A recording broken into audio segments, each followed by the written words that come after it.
On the way back from Lewis's funeral, my mom told me to start packing. She waited until the day before we left to tell Edie. I'm not sure if she wanted to make it easier or harder.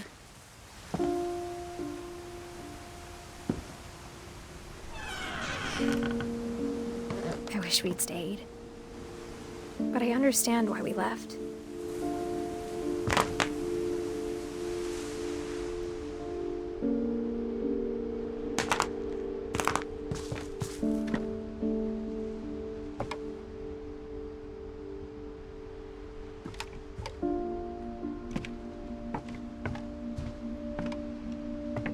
My mom ended up leaving everything behind.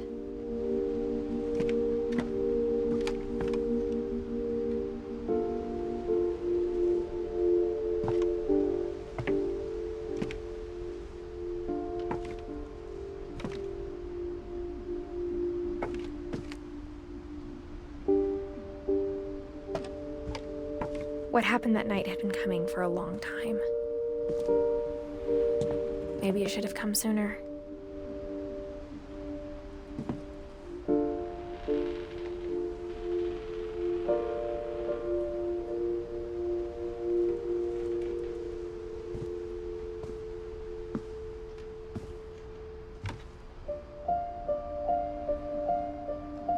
But it had to end one way or another. All that's left now is to tell you about that last night.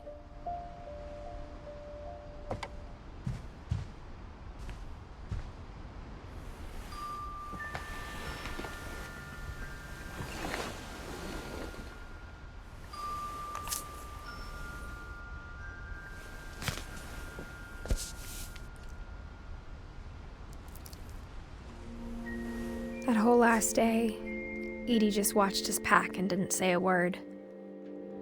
Until supper, when she raised her glass and said, "To our final night together, and all our final nights apart." Grandma, you know what I said about alcohol. Some of your medications are very Edith, specific. I left a present for you in the hallway. Why don't you go open it? The grown-ups have to argue now. I'm sorry, you're right. We're all leaving tomorrow. Let's just enjoy our last... I'm not leaving. Edith, you're excused.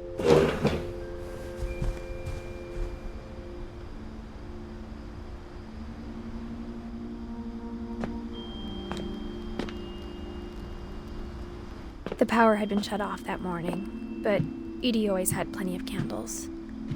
When my mom sealed the library, I don't think she knew about the other entrance. Or that Edie had a key to it.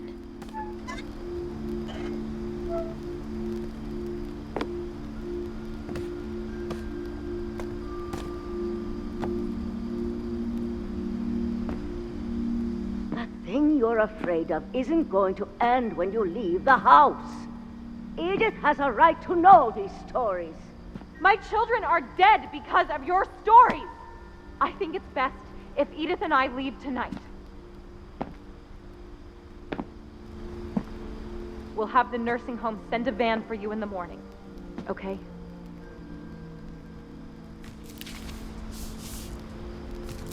Dear Edith, there's so many stories I wish I could tell you, but there's only time for one. This is about what happened on the night you were born. That night, the tide went way, way out.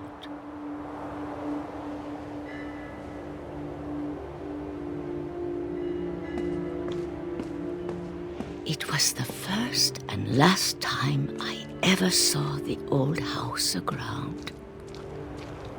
There'd been an earthquake out in the middle of the ocean. They called it the lowest tide in 1,000 years. God, it smelled awful. You know, I've seen that house every day of my life.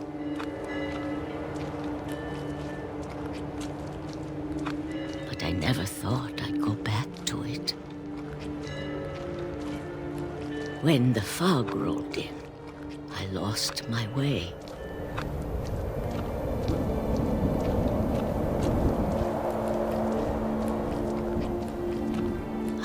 turned around.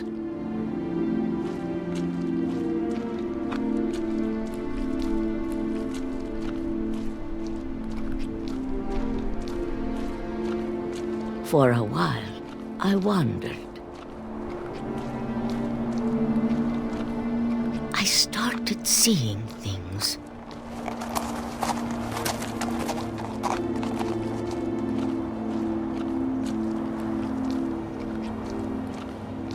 Things I'd forgotten had ever existed.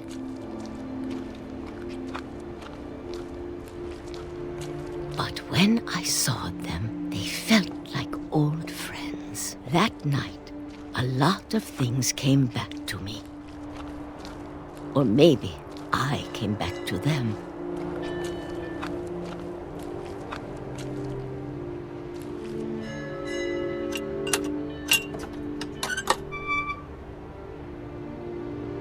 Things I can't explain, but that I need you to try and... Edith, what are you doing in here?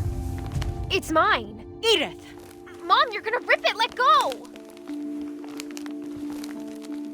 I kicked and screamed, but Mom dragged me to the car.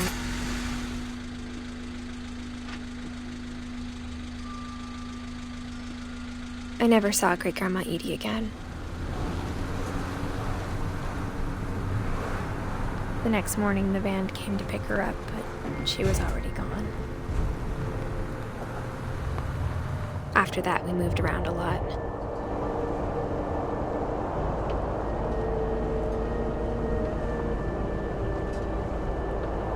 We both tried to make the best of it.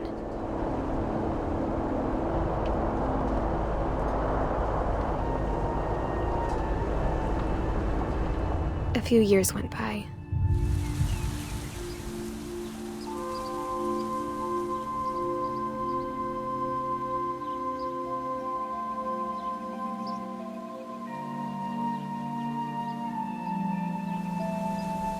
My mom didn't like to talk about it. But she started getting sick a lot. The rest happened pretty quickly.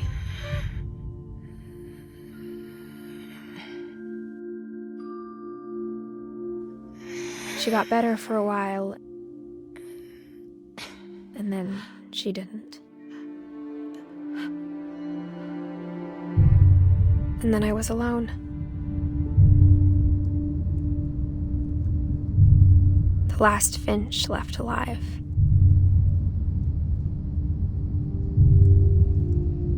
Until I found out about you. I'm still not sure what to tell you about all this. If we lived forever, maybe we'd have time to understand things. But as it is, I think the best we can do is try to open our eyes. And appreciate how strange and brief all of this is.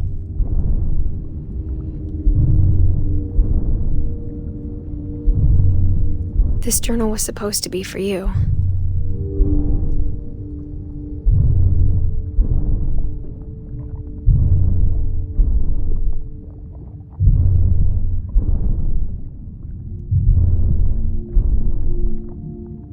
But now I hope you'll never see it.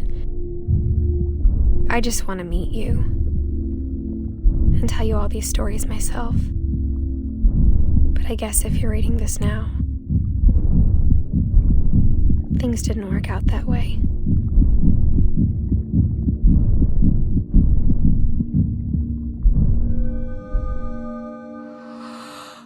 This is where your story begins.